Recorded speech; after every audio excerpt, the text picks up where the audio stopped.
रोहतक में बिजली कर्मचारियों की नौकरी पर संकट, एचकेआरएन से हटाकर ठेका प्रथा लागू करने का विरोध।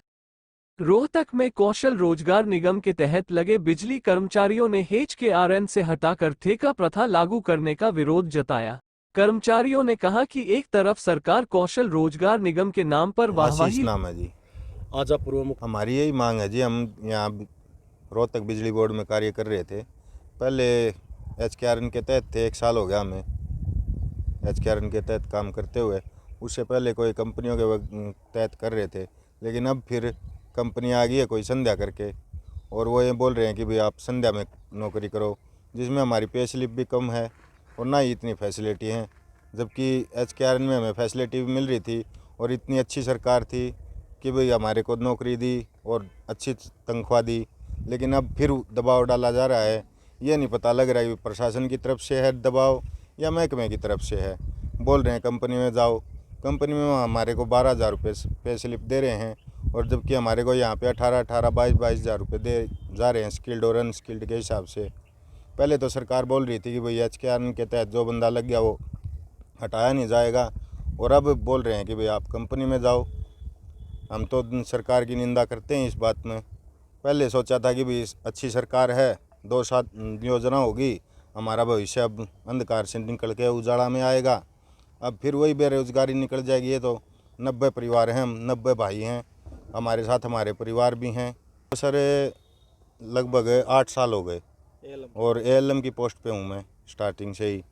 और मेरे महकमे में या किसी भी डिपार्टमेंट में, मेरे डिपार्टमेंट में किसी से भी पूछ सकते हो, अगर काम में या किसी भी तरह की कोई भी लापरवाही हो तो मैं जवाबदार हूँ उस चीज़ का। नंबर 2022 को हमारे को कौशल रोजगार में तब्दील कर दिया गया था, क्योंकि उस टाइम पे सरकार की तरफ से योजना आई थी कि भी हम ठेकेदारी प्रथा को हटा के और एचकेआरएन के तहत अब सबको नौकरी देंगे, बेरोजगारी ख़त्म करेंगे।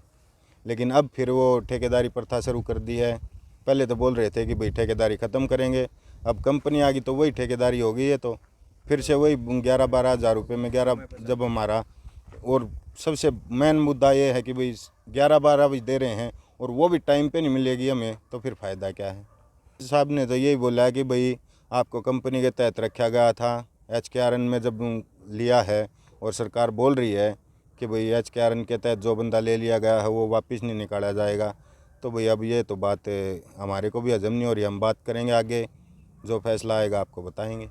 रोजियों को भी दिया था, क्या बोले वो, क्या उन्होंने बोला कि भाई इतने अभी तो आपके पास कोई लेटर वगैरह नहीं आया ऊपर से, तो अब लेटर निकाल रहे हैं। एससी साहब हमारे को बोल रहे हैं कि भाई कोई लेटर आया है, बाय नेम दिया गया है कि भाई आपकी नौकरी बर्खास्त की जाती है। हमारे पास 100 कंपनी के 106 बंदे आ गए हैं, अब हम उनसे काम लेंगे, आपकी नौकरी बर्खास्त की जाती है। तो क्या गया है सर, जारी किया गया है लेकिन हमारे को नहीं दिया गया है। और एससी साहब से बातचीत की तो वो बोल रहे हैं कि भाई एक्शन साहब ने ये काम गलत कर दिया ऊपर से, तो जबकि कोई ऑर्डर नहीं आया है कि भाई इनको निकालना है या नहीं निकालना। और एससी साहब से हम परसों मिले थे तो उन्होंने यही आश्वासन दिया था कि भाई 1 तारीख तक तो आप हो, और ऊपर से कोई ऑर्डर आएगा तो कि तो देखेंगे। हम भी नहीं चाहते कि भाई कंपनी आए और आप 90 बच्चों का परिवार है जो भी है वो अंधकार में जाए।